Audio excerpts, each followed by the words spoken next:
Look at all these different options, tech stacks, combinations, roadmaps, skill sets, languages, frameworks. It can be overwhelming.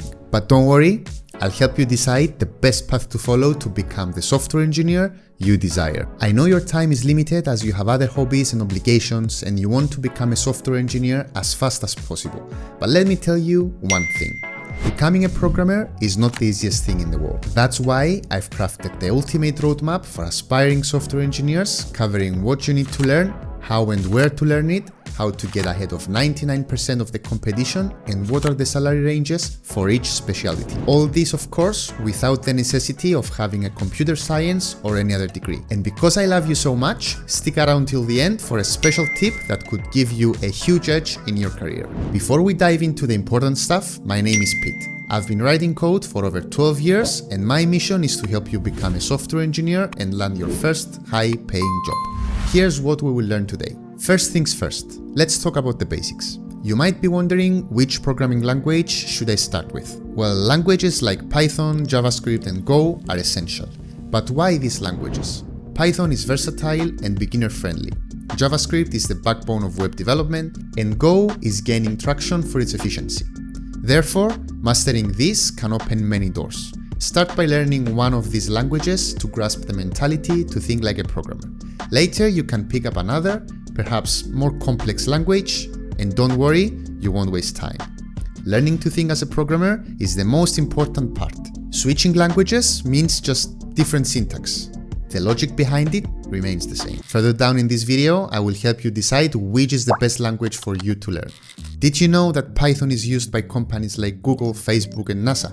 It's not just popular, it's powerful. JavaScript, on the other hand, is everywhere on the web. Every time you interact with a website, JavaScript is likely at play. And Go, developed by Google, is known for its performance and efficiency, making it a great choice for backend development. Check out platforms like FreeCodeCamp and Zero to Mastery, where you can find comprehensive and full courses for free as well as paid. I will leave links in the description. Spend about 2 to 3 months here and you will build a solid foundation and be able to start calling yourself a beginner software engineer. But what comes next after learning the basics? Next, we need to build a strong foundation. This means diving into computer science fundamentals. Algorithms, data structures, and system design might sound intimidating, but they are crucial. But how do you tackle these topics? Don't worry, I got your back. Think of algorithms as recipes for solving problems, data structures as the ingredients, and system design as the art of putting it all together to create a robust application. Platforms like Coursera and EDX offer great courses. And if you like books, Introduction to Algorithms by Komen et al. Is a must-read. Again, platforms like Coursera and EDX offer great courses. Dedicate 1 to 2 months to this step and you will thank yourself later. By the way, the timeframes I mentioned throughout the video are indicative and can vary depending on how much time you will allocate on each step. Why is this step so important? Well, programming is all about solving problems, so understanding these concepts can make you a better problem solver.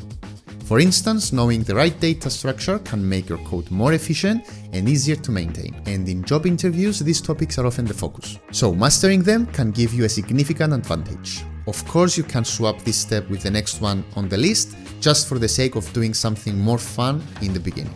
But please make sure not to skip this step. Now it's time to get these little hands dirty. Build projects. Whether it's a web app, a mobile app, or contributing to open source projects, hands-on experience is invaluable. But what kind of projects should you start with? Good question, and here's the answer. Start with something simple, like a personal website or a to-do list app. As you gain confidence, move on to more complex projects. Use GitHub to showcase your projects and practice coding problems on websites like LeetCode and CodeWars. Links to these sites down below. Spend 2 to 4 months building websites, applications, and whatever excites you the most, and you will see a significant improvement in your skills. Did you know that contributing to open source projects can also help you build a network? It's a great way to collaborate with other developers and learn from their code.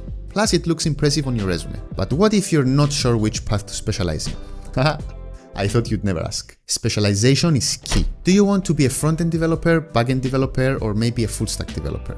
Or perhaps mobile development or game development excites you the most? Each path has its own set of technologies and tools, and thankfully we will look into all of them shortly, as well as the salary ranges for each specialization. Front-end development focuses on the user interface and experience, Websites, web applications, and anything that opens within a browser and looks nice is because of the magic of the frontend. Technologies like HTML, CSS, and JavaScript are essential, along with frameworks like React or Angular.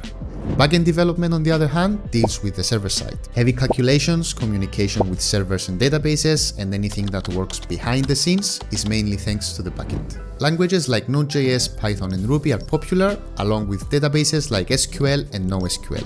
Now, as for full-stack development, it combines both front-end and back-end skills, making you a versatile developer. While it doesn't necessarily mean you will be preferred over specialists, it can lead to higher salaries since you cover both areas. We will discuss salaries shortly. Now, mobile development involves creating apps for Android and iOS using languages like Java, Kotlin, and Swift, or cross-platform frameworks like Flutter and React Native.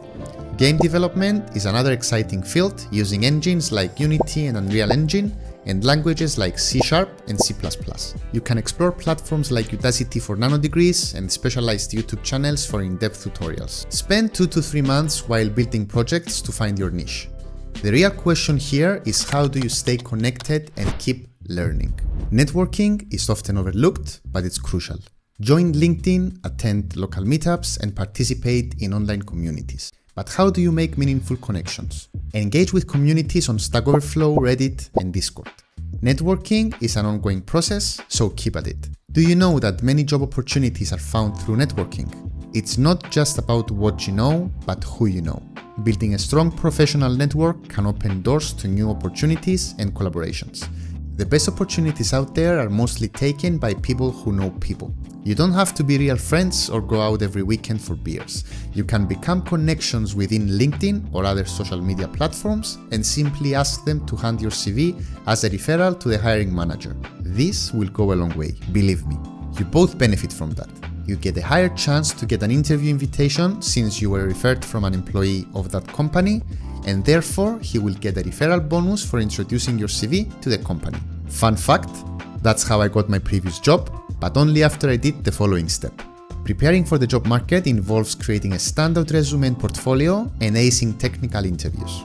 But what makes a resume stand out? Your resume should highlight your skills, projects, and any relevant experience. Use platforms like HackerRank and Prompt for interview preparation, and don't forget to rig cracking the coding interview. Spend 1 to 2 months on this step. Did you know that many companies use automated systems to screen resumes? This means using the right keywords is crucial. Tailor your resume for each job application to increase your chances of getting noticed. Feel free to grab a copy of my CV template, which got me invited to hundreds of interviews. Link in the description. Finally, it's time to apply for jobs. Tailor your applications, follow up, and stay persistent. But what should you expect in terms of salary, you asked? Entry-level software engineers in the US can expect to earn between $65,000 and $120,000 per year. We will break all this down on another video, but for now, you should know that the average gross salary of entry-level positions in the United States earn this: front-end developer $65,000, back-end developer $72,000, and full-stack developers $85,000. And yes, that's per year. Here, spend 1 to 2 months actively applying and refining your approach. Did you know that the tech industry is one of the fastest growing sectors? This means there are plenty of opportunities, but also a lot of competition. Staying updated with industry trends and continuously improving your skills can give you an edge. Remember that continuous learning and staying updated with industry trends are key. And here's the special tip I promised earlier. Find a mentor. A mentor can provide invaluable guidance and support throughout your journey.